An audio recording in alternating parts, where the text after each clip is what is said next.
کریں کہ ایسا کیوں ہے آج کیوں ذلیل کے کل تک نہ تھی پسند گستاخی فرشتہ ہماری جناب نے.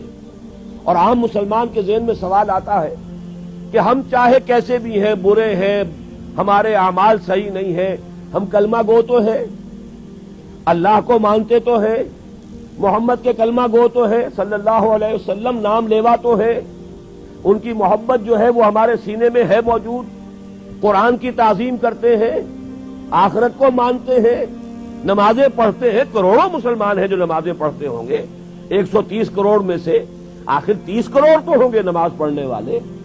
لیکن وہ جو ہیں وہ تو سب کے سب کافر، منکر، نہ اللہ کو مانے، نہ آخرت کو مانے، نہ رسالت کو مانے، نہ قرآن کو مانے. پھر کیا وجہ ہے کہ رحمتیں ہیں تیری اغیار کے کاشانوں پر اور برف گرتی ہے تو بیچارے مسلمانوں پر. اس موضوع پر الحمدللہ کہ میرے مضامین نوائے وقت میں چھپ چکے ہیں، اور اب چونکہ وہ تکمیل کو پہنچ گیا سلسلہ کتابی شکل میں بھی آ جائے گا. اللہ کا ایک قانون عذاب ہے، ایک قانون کے تحت ہوتا ہے جو کچھ ہوتا ہے، اللہ کا ضابطہ ہے. قرآن اس کے لیے لفظ سنت استعمال کرتا ہے. وَلَن تَجِدَ لِسُنَّتِ اللَّهِ تَبْدِيلًا وَلَن تَجِدَ لِسُنَّتِ اللَّهِ تَحْوِيلًا. اللہ کی سنت، اللہ کے قواعد و ضوابط میں کوئی تغیر نہیں ہوتا. اور وہ سنت کیا ہے؟ کافروں پر عذاب اس دنیا میں صرف اس صورت میں آتا تھا کہ کوئی رسول آئے اور ان میں اتمام حجت کر دے، پھر اگر وہ بحیثیت مجموعی وہ قوم رسول کا انکار کرے تو اس قوم کو ختم کر دیا جاتا تھا. جیسے کہ حضرت نوح، حضرت ہود، حضرت صالح، حضرت شعیب، حضرت لوط اور آل فرعون، ان کا تذکرہ قرآن مجید میں سمجھتا ہوں کم سے کم 10 مرتبہ آیا ہے. یہ میں بہرحال حساب کر کے تو نہیں کہہ رہا، میرا اندازہ ہے کہ 10 مرتبہ یقیناً ان 6 اقوام کا تذکرہ ہے. اور اس کے حوالے سے یہ قانون سمجھ لیجئے، جس قوم کی طرف رسول بھیجا گیا اس قوم نے بحیثیت مجموعی رسول کی دعوت کو رد کر دیا، قوم ہلاک کر دی گئی. صرف رسول بچا لیے گئے اور ان کے ساتھی اہل ایمان بچا لیے گئے. اب ظاہر بات ہے کہ اب تو کوئی رسول آئیں گے نہیں، لہذا اس نوع کا عذاب کسی کافر قوم پر نہیں آئے گا قیامت تک، اس لیے کہ کافروں پر عذاب کے لیے یہی قاعدہ ہے. اب جو عذاب آئے گا ان پر جو عذاب ہے وہ آخرت کا عذاب ہے. اصل عذاب تو آخرت کا ہی ہے نا، اصل زندگی آخرت کی ابدی زندگی ہے. یہاں تو کیا ہے، قوم نوح ڈوب گئی، ختم ہو گئی، 2-4 ڈبکیاں دی ہوں گی، ہر آدمی نے جان نکل گئی. عذاب کیا آیا؟ اصل عذاب تو وہاں ہے جو آخرت کا ہوگا. دنیا میں عذاب آتا ہے مسلمانوں پر.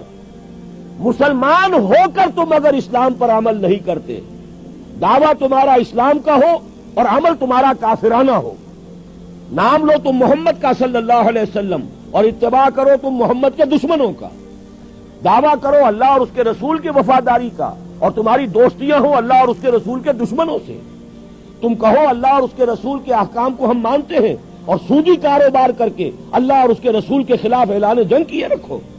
اصل عذاب دنیا میں مسلمانوں پر آتا ہے، جیسے کہ پہلے یہودیوں پر آیا، اس لیے کہ ہم سے پہلے کی مسلمان امت وہی تھی. جب تک حضور صلی اللہ علیہ وسلم کی بعثت نہیں ہوئی وہی امت تھی. موسیٰ کے ماننے والے، تورات کے ماننے والے یہودی، یہ امت مسلمہ تھی. لیکن ان پر کیسے کیسے عذاب آئے. نبوکدنضر کے ہاتھوں برباد کرایا گیا، کبھی پھر یونانیوں کے ہاتھوں تباہی آئی، کبھی رومیوں کے ہاتھوں تباہی آئی. اس صدی میں بھی آپ نے دیکھا، اگر آپ بھولے نہ ہو کہ یہ صدی کے وسط میں ہٹلر کے ہاتھوں 60 لاکھ یہودی قتل ہوا. یہ کون ہے؟ اللہ کو بھی مانتے ہیں، حضرت موسیٰ کو بھی مانتے ہیں، تورات کو بھی مانتے ہیں، وہ تو مدعی ہیں اللہ اور اس کے رسول کے ماننے والے. لیکن یہ کہ ان پر جو عذاب آئے وہ آپ کے سامنے ہے. اسی طرح کا عذاب ہم پر آ رہا ہے کہ تم نام لیتے ہو ہمارا اور عمل تمہارے خلاف ہے. لما تقولون ما لا تفعلون کبر مقتا عند اللہ ان تقولوا ما لا تفعلون. کیوں کہتے ہو جو کرتے نہیں ہو؟ اللہ کے غضب کو اور اللہ کے غیظ کو اور غصے کو بھڑکانے والی ہے یہ بات کہ تم کہو جو کرتے نہیں. یہ ہے اصل سبب. اصل مجرم ہم ہیں، ہم دوہرے مجرم ہیں. ان کا جرم ایک ہے، انہوں نے انکار کر دیا، چھٹی ہوئی. ہم ہیں کہ جو ہر روز کہتے ہیں ایاک نعبد و ایاک نستعین، اور پھر اس دن میں 50 مرتبہ اللہ کا حکم توڑ رہے ہیں. پوری زندگی ہماری گزر رہی ہے. 5 وقتہ نمازی زیادہ بڑا مجرم ہے اس وقت، اس لیے کہ وہ 23-24 مرتبہ، 25 مرتبہ، 27 مرتبہ دہراتا ہے ایاک نعبد و ایاک نستعین، اور پھر باہر نکل کر جو کام کرتا ہے وہ اس کے خلاف. یہ ہے اصل میں سبب.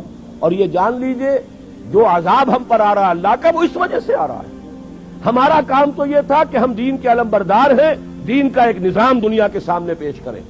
ابھی بڑا اچھا لفظ استعمال کیا ہے توکل صاحب نے, ماڈل دو نا. ایک انفرادی ماڈل ہوتا ہے. حضور صلی اللہ علیہ وسلم اپنی ذات میں ماڈل تھے, لقد کان لکم فی رسول اللہ اسوۃ حسنہ, لیکن حضور نے صرف ذاتی اور انفرادی ماڈل نہیں دیا, ایک اجتماعی ماڈل فراہم کر دیا, نظام قائم کر کے دکھا دیا. یہ ہے اللہ کا دین, یہ ہے اس کا سیاسی ڈھانچہ, یہ ہے اس کا معاشی ڈھانچہ, یہ ہے اس کی معاشرت, یہ ہے اس کی فیملی لاز, یہ ہے اس کے اندر تمام قوانین فوجداری اور دیوانی, یہ ہے یہاں پر قانون شہادت, یہ ہے سارا نظام. دیکھ لو, ٹھوک بجا کر دیکھ لو, یہ نظام ہے. جب تک وہ ماڈل مسلمان قائم نہیں کریں گے یہی عذاب کے کوڑے برستے رہیں گے. سخت سے سخت تر عذاب آئے گا.